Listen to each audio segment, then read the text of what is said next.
आप सभी को नमस्कार। आप सभी का स्वागत है हिंद एकेडमी चैनल में। चलिए शुरुआत करते हैं आज हमारे इस वीडियो की, जो कि हमारा क्लास 9th के सिलेबस के ऊपर डिपेंड है, रशियन रेवोल्यूशन यानी रूस की क्रांति। तो बेसिकली देखिए, जो ये कॉन्सेप्ट है, जो ये पूरा रेवोल्यूशन है, इस रेवोल्यूशन की शुरुआत है वो रशिया से हुई है। और रेवोल्यूशन उस इंसिडेंट को बोलते हैं जो सोसाइटी के अंदर या हिस्ट्री के अंदर अचानक से कुछ ड्रास्टिक चेंज लेके आती है। तो उस प्रकार का यदि कोई इवेंट हमें देखने को मिलता है तो उसको हिस्ट्री में हम रेवोल्यूशन के नाम से, क्रांति के नाम से संबोधित करते हैं। उससे पहले आपने 9th क्लास के फर्स्ट चैप्टर में फ्रेंच रेवोल्यूशन के बारे में पढ़ा था। तो फ्रेंच रेवोल्यूशन जो कि 1789 में हुई थी, तो फ्रेंच रेवोल्यूशन में भी यदि आप देखोगे तो उस समय, पुराने समय में जो राजाओं वाला सिस्टम था उसको हटा के एक नए प्रकार का एक डेमोक्रेटिक सिस्टम को वहाँ पे इस्टेब्लिश करने का एफर्ट किया गया था। लोगों को राइट टू प्रॉपर्टी दी गई थी। जो पुराने जो स्पेशल प्रकार के जो लोगों के पास राइट्स थे, उन राइट्स को हटाकर ह्यूमन राइट्स की डिमांड वहाँ पे इस्टेब्लिशमेंट किया गया था। और उसी फिर फ्रांस में जो इस प्रकार के नए नए प्रकार के जो विचार आए, वो विचार नेपोलियन के द्वारा फिर पूरे यूरोप में उनका बीजारोपण किया गया था, यानी पूरे यूरोप में उनका विस्तार हुआ था। तो इसलिए उस इंसिडेंट को हमने फ्रेंच रेवोल्यूशन के नाम से जाना था। तो रसिया में भी एक इसी प्रकार का एक इंसिडेंट हुआ है जिसको रशियन रेवोल्यूशन के नाम से जानते हैं, जो कि 1917 में हुआ है। रेवोल्यूशन को, इस रशियन रेवोल्यूशन को समझने से पहले हमें कुछ बातों पे विचार करना चाहिए कि बेसिकली जो चैप्टर की जो बेस जो हमें बनाना है कि इसकी अंडरस्टैंडिंग कैसे डेवलप हो। तो उसके लिए सबसे पहले हमें ये समझना है कि जो रशियन रेवोल्यूशन की जो बात की जाती थी, रशिया में जो रेवोल्यूशन हुआ, उस रेवोल्यूशन के लिए जितने भी उस समय के विचारक थे, उन सारे विचारकों का यह मानना था कि इस प्रकार की कोई क्रांति है, वो क्रांति मजदूरों के द्वारा यानी कि वर्किंग क्लास के द्वारा की जाएगी। लेकिन सबसे बड़ी बात यह है कि रशिया में ये रेवोल्यूशन हुई और रशिया में उस समय किसी प्रकार का कोई इंडस्ट्रियल डेवलपमेंट नहीं था, क्योंकि रशिया उस समय, रशिया की 90% पॉपुलेशन है वो अभी भी एग्रीकल्चर के ऊपर अपनी आजीविका थी। एग्रीकल्चर उनकी मेन लाइवलीहुड थी 90% पॉपुलेशन की। तो यहाँ पे जो क्रांति हुई है वो पीजेंट्री क्लास के द्वारा हुई है। तो जो विचारकों का मानना था कि ये क्रांति है, वो क्रांति मजदूरों के द्वारा की जाएगी। लेकिन क्रांति, और ज़्यादातर विचारकों का ये मानना था कि इस क्रांति के लिए जो सबसे फर्टाइल लैंड है, यानी इस प्रकार का यदि कोई क्रांति होगी, यदि इस प्रकार कोई विचार जन्म लेगा, जो जिसको सोशलिज्म के नाम से बुलाया गया है बाद में, कि सोशलिज्म से रिलेटेड इस या समाजवाद से संबंधित ऐसा कोई विचार होगा या ऐसी कोई क्रांति होगी, तो सभी का यह मानना था कि उसके लिए सबसे बेस्ट जो जगह है वो इंग्लैंड है। क्योंकि इंग्लैंड में उस समय तक इंडस्ट्रियल रेवोल्यूशन हो चुका था, इंडस्ट्री में वर्किंग क्लास वहाँ पे डेवलप हो चुकी थी, मिडिल क्लास का डेवलपमेंट हम देखते हैं। लेकिन फिर भी क्रांति की शुरुआत एक ऐसी जगह से हुई जिसके बारे में किसी ने नहीं सोचा था, और वो जगह थी रसिया। तो इसलिए वर्ल्ड हिस्ट्री में एक लैंडमार्क इवेंट है ये रशियन रेवोल्यूशन, जिसके बारे में आज हम पढ़ने जा रहे हैं। तो रेवोल्यूशन का जो फुल फ्लेज है उसके बारे में ज़्यादा इन्फॉर्मेशन लेने से पहले हमें कुछ वर्ड्स हैं, कुछ टर्मोलॉजी है जिसके बारे में हमें गहराई से उनको समझना है, क्योंकि एग्जाम में कई बार 3 मार्क और 5 मार्क में डायरेक्ट यहाँ से क्वेश्चन पूछे गए हैं। तो वो कुछ क्वेश्चन हैं जिनकी हम शुरुआत करेंगे। चैप्टर का नाम है socialism in Europe and the Russian revolution. तो सबसे पहले यूरोप में जो सोशलिज्म है उसका विस्तार कैसे हुआ वो हम डिस्कस करेंगे, और उसके बाद हमारा चैप्टर, जो मेन चैप्टर शुरुआत होगी, वो रशिया की क्रांति से होगी। लेकिन उससे पहले हमारे पास 3 टर्मोलॉजी हैं जिनको हमें बेसिकली डिफाइन करना है, जिनको समझना है। Liberals, radicals and the conservatives. तो लिबरल्स, जैसे हिंदी में यदि हम बात करें तो लिबरल्स उदारवादी लोग होते हैं, उनको बोला जाता है। रेडिकल्स वो लोग होते हैं जो कि पूरी तरीके से सिस्टम को चेंज करना चाहते हैं, यानी कि आमूल परिवर्तन करना चाहते हैं। कंजर्वेटिव वो लोग होते हैं जो कि अभी भी पास्ट में ही बने रहना चाहते हैं, ज़्यादा चेंजेस या ज़्यादा कुछ छेड़छाड़ का विरोध करते हैं। तो इस प्रकार से इन टर्म्स को हम समझते हैं। तो सबसे पहले है लिबरल्स। तो लिबरल्स लोग कौन थे, लिबरल्स की क्या थॉट प्रोसेस थी, वो उनके मेन आइडियाज़ क्या थे। तो जो फर्स्ट जो कॉन्सेप्ट है लिबरल का, लिबरल से रिलेटेड जो पहला विचार ये था कि लिबरल लोग थे वो जो रिलीजन के अकॉर्डिंग, जो रिलीजन की जो फ्रीडम है उसकी डिमांड करते थे। तो उस समय के यदि यूरोपियन सोसाइटी को आप देखोगे, स्पेशली जो रिलीजियस सोसाइटी को देखोगे, तो यूरोप के अंदर जो चर्च है उस चर्च के अंदर केवल एक ही रिलीजन को फॉलो किया जाता था, क्रिश्चियनिटी। और क्रिश्चियनिटी में भी उनके अलग अलग जो पार्ट थे, जैसे ऑर्थोडॉक्स चर्च है, या फिर कैथोलिक क्रिश्चियनिटी है, या प्रोटेस्टेंट जो सिस्टम है, इनमें से किसी एक को ही वहाँ पे किसी एक पर्टिकुलर कंट्री में अलाउ किया जाता था राजाओं के द्वारा। तो लिबरल्स की डिमांड थी कि जो जितने भी liberals wanted a nation which tolerated all religions, कि लिबरल्स एक ऐसा देश चाहते थे जिसमें कि सभी धर्मों को टॉलरेट किया जाए, यानी कि सभी हर इंडिविजुअल के पास right to freedom of religion हो, वो इस प्रकार की डिमांड चाहते थे। इसके अलावा उन्होंने अपोज किया जो राजाओं की जो पावर होती है उसको उन्होंने अपोज किया कि अनकंट्रोल्ड पावर, कि जो रूलिंग क्लास होती है, जो राजा रानियां होती थी उस समय की, जो डायनेस्टिक पावर है, यानी कि डायनेस्टिक बोलते हैं कि एक के बाद उसका बेटा, बेटे के बाद उसका बेटा जो शासन करते थे। तो इस प्रकार के जो डायनेस्टिक सिस्टम में जो पावर थी, उन जो राजाओं के पास जो अनकंट्रोल्ड पावर थी, कि एडमिनिस्ट्रेशन भी उन्हीं के पास था, जुडिशियल पावर भी वही संभाल रहे हैं, जो सारा जो आर्मी के हेड भी वही हैं। तो इस प्रकार की जो अनकंट्रोल्ड पावर थी उसका वो विरोध करते थे। Also they wanted to safeguard the rights of individuals against the government. इसके अलावा जो सरकार होती है, सरकार के साथ साथ जो हर इंडिविजुअल के, एक ह्यूमन बीइंग के, एक पर्टिकुलर इंडिविजुअल को अपनी लाइफ को डिग्निटी के साथ रहना है, डिग्निटी के साथ हमारी लाइफ स्पेंड करनी है, तो हर ह्यूमन बीइंग को कुछ इंडिविजुअल राइट्स होते हैं। और जो तो इस प्रकार के इंडिविजुअल राइट्स के लिए वो सेफ गार्ड चाहते थे कि गवर्नमेंट्स के द्वारा इस प्रकार के इंडिविजुअल राइट्स को सेफ रखा जाए, उनको सुरक्षा दी जाए। तो आज मॉडर्न टाइम में यदि हम देखें तो ज़्यादातर कंट्रीज में इस प्रकार के जो इंडिविजुअल राइट्स है उनको फंडामेंटल राइट्स में रखा गया है। इंडियन कॉन्स्टिट्यूशन में भी आपको पता है कि देयर आर 6 फंडामेंटल राइट्स। तो इसी प्रकार के जो इंडिविजुअल्स के राइट्स होते हैं उन राइट्स के लिए वो सेफ गार्ड की डिमांड कर रहे थे लिबरल्स के द्वारा। सेकंड पॉइंट में बात करें तो लिबरल्स हैं वो जो रूलिंग सिस्टम चाहते थे उसमें वो एक रिप्रेजेंटेटिव सिस्टम चाहते थे, यानी कि एक ऐसा सिस्टम जो कि लोगों को रिप्रेजेंट करे, जैसा कि मॉडर्न टाइम में हम डेमोक्रेसी में देखते हैं। साथ ही वो पार्लियामेंट्री गवर्नमेंट चाहते थे, यानी गवर्नमेंट का जो सिस्टम है वो संसदीय सिस्टम हो, जो कि इंडिया में हम देख रहे हैं। इसके अलावा subject to laws interpreted by a well trained judiciary, कि जो जुडिशरी है वो वेल ट्रेंड हो, कि वो नहीं हो कि राजा ने जो बोल दिया वो ही कानून हो गया। एक जुडिशियल सिस्टम हो वो अलग से हो, जिसमें डिसीजन लेने वाले लोग हों वो अलग से वेल ट्रेंड हो, यानी कि उस समय जो मॉन्टेस्क्यू के द्वारा जो सिस्टम उस समय आ चुका था कि जो पावर है वो 3 डिफरेंट ऑर्गन्स में डिवाइड होनी चाहिए, लेजिस्लेचर, एग्जीक्यूटिव एंड जुडिशरी। तो यहाँ पे लिबरल क्लास उसी जुडिशरी की डिमांड कर रही थी कि रूल्स एंड रेगुलेशंस हो वेल डिफाइंड हो और इनके अकॉर्डिंग डिसीजन लेने के लिए एक वेल ट्रेंड जुडिशियल सिस्टम हो। इसके अलावा जुडिशियल जो ऑफिसर्स हैं दे शुड बी इंडिपेंडेंट, कि जो राजाओं के जो इफेक्ट होते हैं या जो ऑफिसर्स होते हैं उनका जो इम्पैक्ट होता है उससे उनको पूरी तरह से इंडिपेंडेंट रखा जाए, यानी कि जैसे मॉडर्न टाइम में हम इंडिपेंडेंट जुडिशरी देखते हैं उसी प्रकार की एक न्यायपालिका की वो डिमांड कर रहे थे। However they were not Democrats. लेकिन इतनी सारी चीज़ों को देखने के बाद भी आपको हो सकता है कि आपको लगे कि ये सारी चीज़ तो हमारी डेमोक्रेसी से मिलती हैं, लेकिन वो लोग डेमोक्रेट्स नहीं थे। तो वो एक चीज़ है जो उनको अपोज करते थे वो डेमोक्रेटिक सिस्टम से। पहला कि वो यूनिवर्सल एडल्ट फ्रेंचाइजी में उनका कोई बिलीफ नहीं था, यानी कि जो सार्वभौमिक वयस्क मताधिकार जिसको हम बोलते हैं, कि जिसमें कि हर एडल्ट को, चाहे वो मेल हो या फीमेल हो, सभी को वोटिंग राइट्स दिए जाते हैं। तो इस प्रकार के वोटिंग राइट्स के वो अपोजिशन में थे।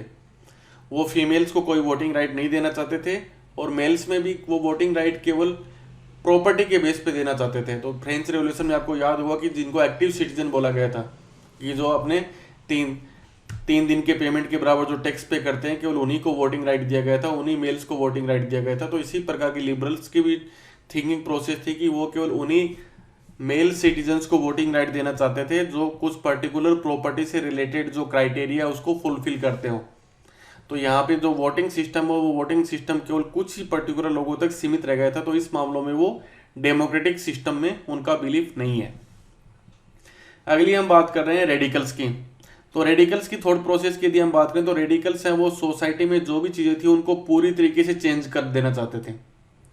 तो radicals wanted a nation in which government was based on the majority of countries population.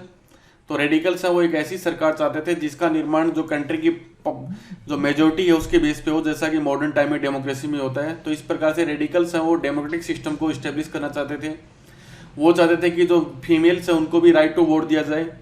इसके अलावा जो वोटिंग राइट्स के लिए जो प्रॉपर्टी का क्राइटेरिया जो कि लिबरल्स रख रहे थे ये उसका अपोज करते थे, यानी कि वो जो लैंड ओनर्स या जो वेल्दी इंडस्ट्रियलिस्ट होते हैं जिनके पास इतनी इनकम होगी कि उनको राइट टू वोट मिले लिबरल्स के अकॉर्डिंग, इस आइडिया का वो विरोध कर रहे थे। इसके अलावा हालांकि वो प्राइवेट प्रॉपर्टी के खिलाफ नहीं थे, लेकिन उनका यह मानना था कि प्रॉपर्टी का जो कंसंट्रेशन केवल कुछ ही लोगों के हाथों में हो रहा है, यानी कि समाज के जो रिसोर्सेज हैं, सोसाइटी के जो रिसोर्सेज हैं जो केवल कुछ ही लोगों के पास चले जा रहे हैं, ये उसका विरोध कर रहे थे। यानी कि वो प्राइवेट प्रॉपर्टी बनाए रखना चाहते थे, लेकिन साथ ही साथ उनकी ये डिमांड भी थी कि प्रॉपर्टी का जो कंसंट्रेशन है, जैसे कि हम इंडिया में हम देखते हैं कि प्रॉपर्टी केवल कुछ ही लोगों के पास कंसंट्रेट होते जा रहे हैं। टाटा हो गई, अंबानी हो गई, बिरला हो गए, अडानी हो गई। देश की 70% जो प्रॉपर्टी है वो केवल इंडिया के मुश्किल से 1 से 2% लोग हैं जिनके पास टोटली कंसंट्रेट है। तो इस प्रकार का जो सिस्टम है उसका वो अपोज करते थे। अब अगला हमारे यहाँ कंजर्वेटिव। कंजर्वेटिव वो लोग थे जो कि पुराना जो सिस्टम है उसी को बनाए रखना चाहते थे। तो conservatives were oppose to the radicals and the liberals. तो ये लिबरल्स और रेडिकल्स जो दोनों ही चेंज की बात कर रहे थे, ये उन दोनों का विरोध करते थे।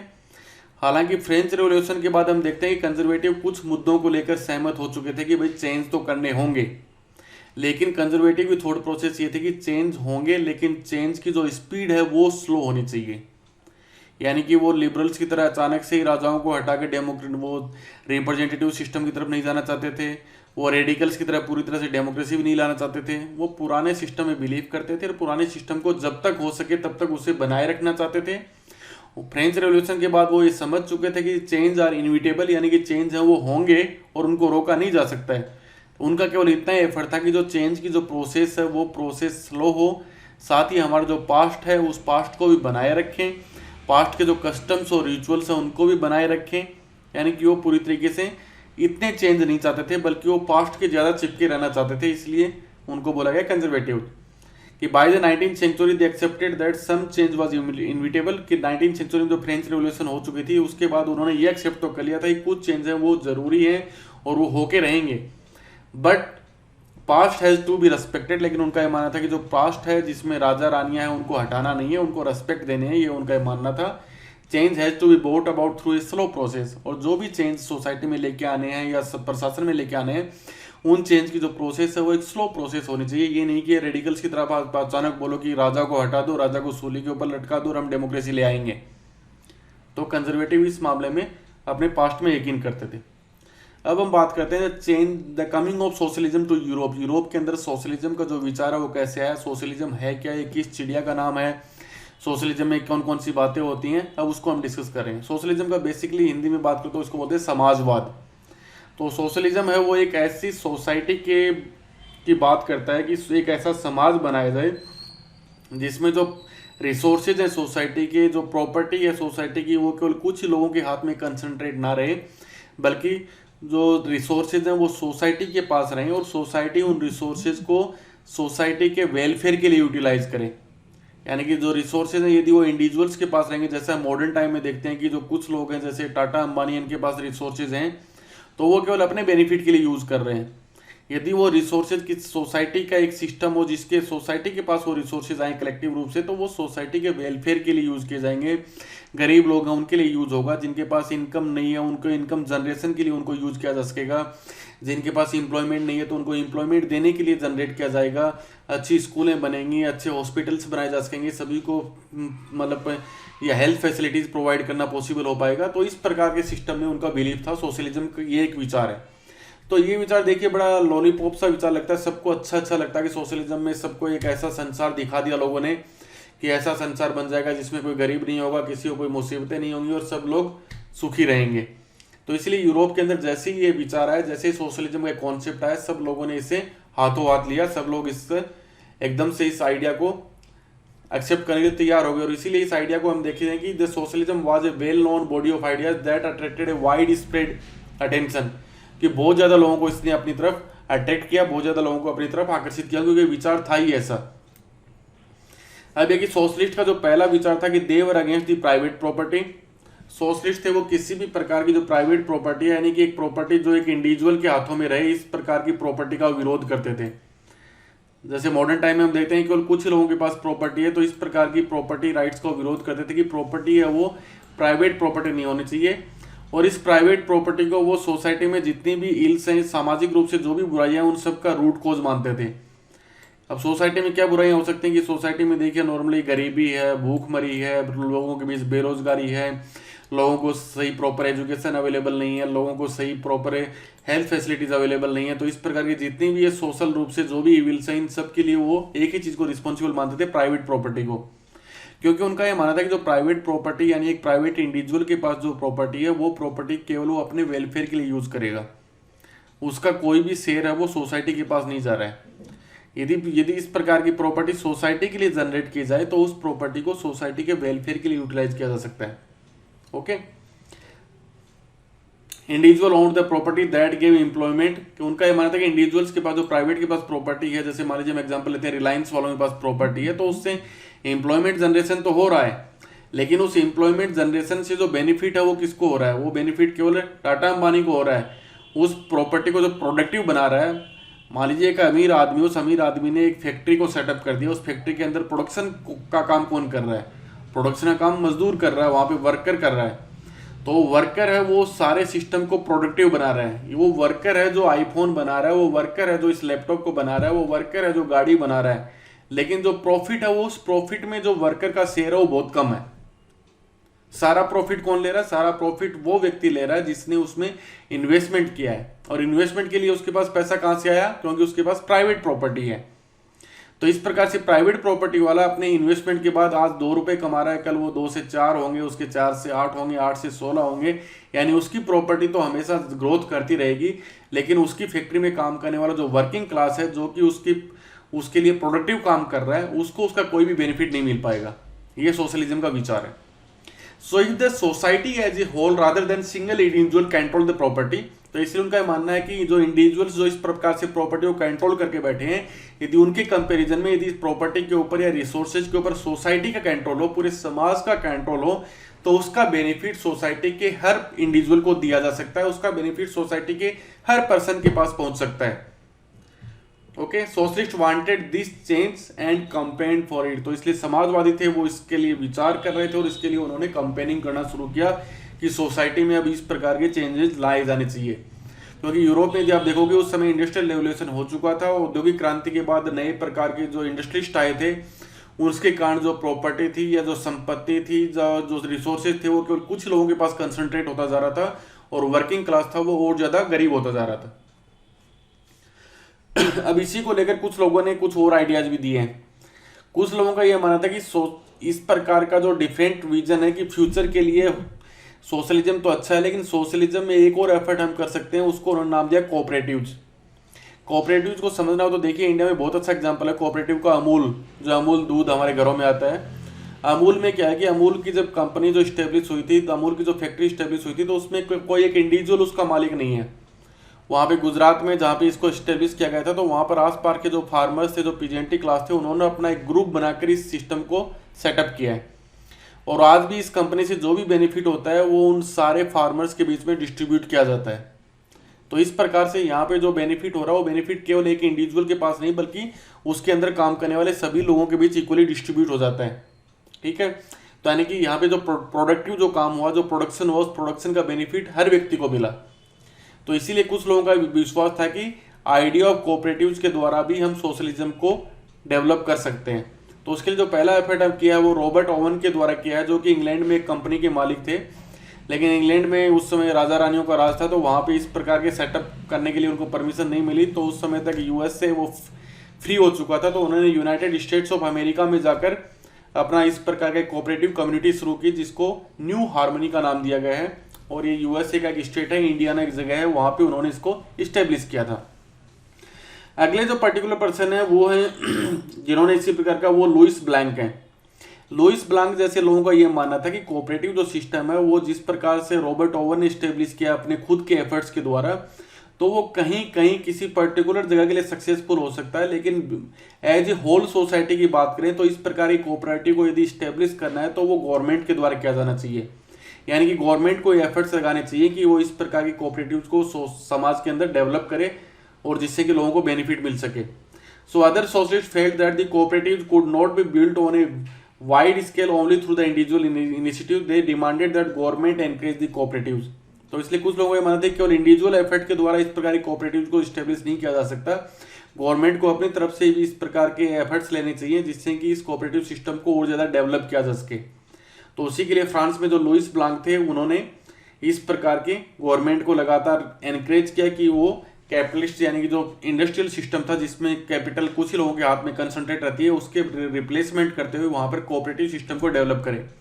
तो 1830 में जब फ्रांस में रेवोल्यूशन हुआ था, तो रेवोल्यूशन होने के बाद जो गवर्नमेंट बनी थी, उस गवर्नमेंट में लुइस ब्लैंक ने पूरा एफर्ट किया था वहाँ पर कि जो पूरा प्रोडक्शन सिस्टम है वो कोऑपरेटिव के ऊपर बेस किया जाए। अगली हम बात करें कि सोशलिज्म को और ज़्यादा डेवलप करने वाले व्यक्ति थे कार्ल मार्क्स, और कार्ल मार्क्स के एक फ्रेंड थे फ्रेडरिक एंजल्स। इन दोनों ने इन्हीं आर्गुमेंट्स में कुछ नई बातें जोड़ते हुए एक नए प्रकार की सोसाइटी के निर्माण की बात की है, जिसको उन्होंने कम्युनिस्ट सोसाइटी बोला है, यानी साम्यवादी समाज। और मार्क्स का ये आर्गुमेंट था कि आने वाला जो फ्यूचर है वो इसी कम्युनिस्ट सोसाइटी के ऊपर बेस्ड होगा। तो मार्क्स ने आर्गुमेंट किया कि मार्क्स ने जो ये बात की कि इंडस्ट्रियल सोसाइटी में जो लोग काम करें, इंडस्ट्रियल सोसाइटी में जो इंडस्ट्रीज के मालिक हैं, उनको उन्होंने कैपिटलिस्ट बोला है, यानी कि वो पूंजीवादी लोग हैं। वो अपनी पूंजी लगाते हैं एक फैक्ट्री के अंदर, और फैक्ट्री के अंदर सारा प्रोडक्शन का काम मजदूर करता है, और ये कैपिटलिस्ट जो लोग हैं उनको बेनिफिट इन मजदूरों की मेहनत से मिल रहा है, और मजदूरों को इसके बदले में कुछ नहीं मिल रहा है। तो इसलिए मार्क्स साहब ने मजदूरों से ये डिमांड की कि जो आपको एक दिन पूरी तरीके से अपने आप को यूनाइट कर लेना है, और यूनाइट होने के बाद आपको इन जो कैपिटलिस्ट लोग हैं, यानी आपके जो मालिक हैं, इनके खिलाफ एक कॉन्फ्लिक्ट करना, एक संघर्ष करना है। और लास्ट में उनका मानना था कि जीत मजदूरों की होगी, और मजदूरों की जीत के द्वारा एक नए प्रकार की सोसाइटी का निर्माण होगा फ्यूचर में, जिसको उन्होंने कम्युनिस्ट सोसाइटी का नाम दिया है। तो मार्क्स की थ्योरी के अकॉर्डिंग जहाँ पे कम्युनिस्ट सोसाइटी का निर्माण होना चाहिए था, उसके लिए सबसे फर्टाइल लैंड इंग्लैंड की थी। और मार्क्स के अकॉर्डिंग इस प्रकार की जो कम्युनिस्ट सोसाइटी का जो डेवलपमेंट करेगा वो करेगा वर्किंग क्लास या मजदूर। लेकिन हम रशियन रेवोल्यूशन में देखते हैं कि वो इंग्लैंड में नहीं हुआ, बल्कि इस प्रकार की सोसाइटी का डेवलपमेंट रशिया में हुआ, और इस प्रकार की सोसाइटी का निर्माण किया मजदूरों ने नहीं, बल्कि पीजेंट्री क्लास ने, ठीक है, एग्रीकल्चर का काम करने वाले लोगों ने। So the conditions of workers could not improve as long as this profit was accumulated by private capitalists। तो मार्क्स साहब का मानना था कि मजदूरों की कंडीशन तब तक नहीं सुधर सकती जब तक कि जो प्राइवेट लोग से जो कैपिटलिस्ट लोग हैं इनके पास जो मुनाफा है वो बढ़ता रहेगा। इनका जो कैपिटलिस्ट लोग हैं इनका मुनाफा तो हमेशा बढ़ता रहेगा, लेकिन मजदूरों की कंडीशन वैसी की वैसी ही रहेगी। तो इसलिए उन्होंने आर्गूमेंट दिया कि worker should have to overthrow the capitalism and rule of private property. तो इसलिए उन्होंने वर्कर्स से कहा कि वर्कर्स को एक ना एक दिन जाकर इस प्राइवेट जो कैपिटलिज्म है, जहाँ पे कुछ पब्लिक जो कुछ ही लोग हैं उनका पूरा ओनरशिप है सिस्टम के ऊपर, उन्हें उखाड़ फेंको और इसके ऊपर अपना अधिकार कर लो।